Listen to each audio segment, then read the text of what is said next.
Nag-10 years na rin siya naging byuda. Hindi niya alam na dahil pala sa iFern Products, bumalik yung asawa niya. Nabuhay! Okay, so doon na parang, nabuhay pala ulit, nag-resurrect. Nag-resurrect. So sabi namin dito, lahat na naman testimonies meron na kami, pero isa na lang ang kulang. Yun yung patay Yung na picture. nabuhay. Oo, patay na nabuhay. I-demo po nila mamaya kung paano po nabuhay. Okay?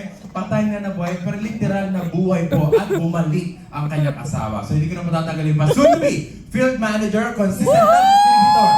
6 digits a month. May used to be professor sa aming university. So tawagin po natin, palakpakan po natin, Apply Marivic de Guzman. Ayan, so mag-share ng kanyang testimony.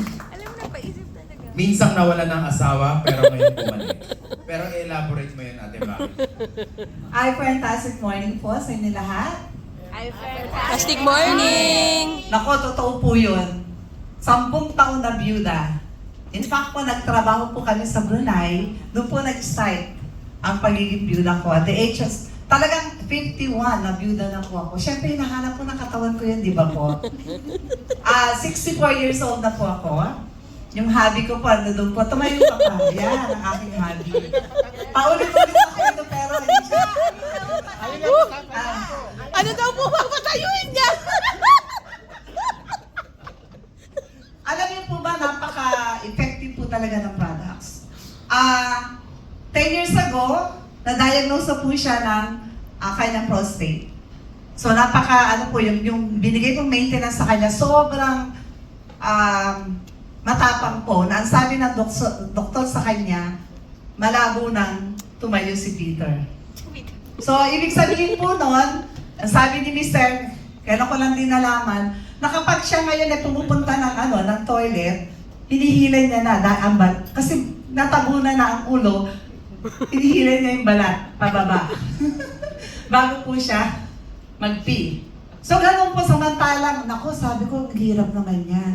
So, January 2025, na-discover po, na-diagnose din po siya ng kidney stones.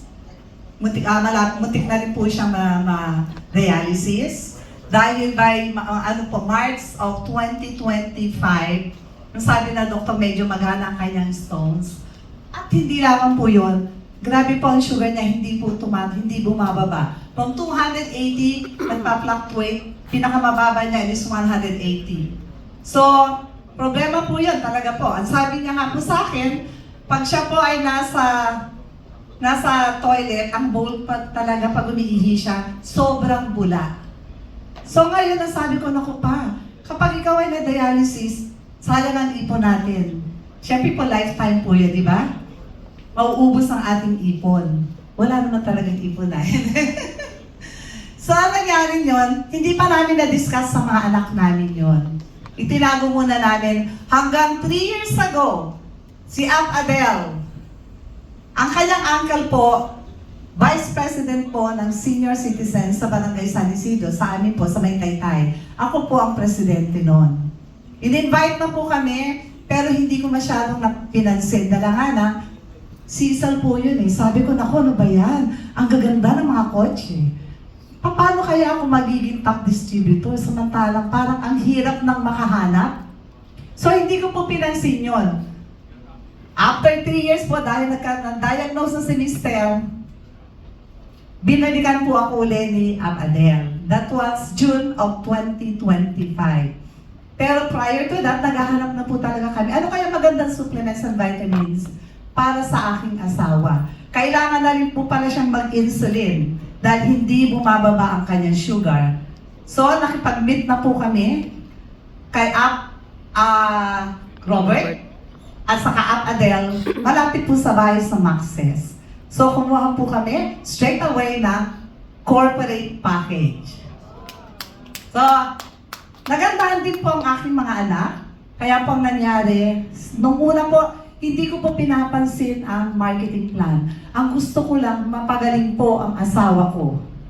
So, doon po nagsimula, to cut my story short, in just 1.5 of taking the Power Trio. Power Trio, ito po yung Fern D, Fern Active, Milka. Nagdagdag po siya ng Fern E po.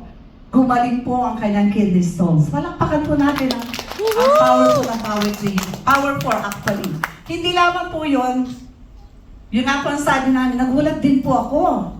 In 3 months po, pagdating po ng, pinagaling ko na rin po siya ng FD3X. October yun, dahil ang kanyang sugar talaga ay, patay mo nga yung gumamit ka ng sugar. October 28, result ng kanyang lab test, 244. In 3 weeks time of using the FD3X, bumaba po from 244 to 129.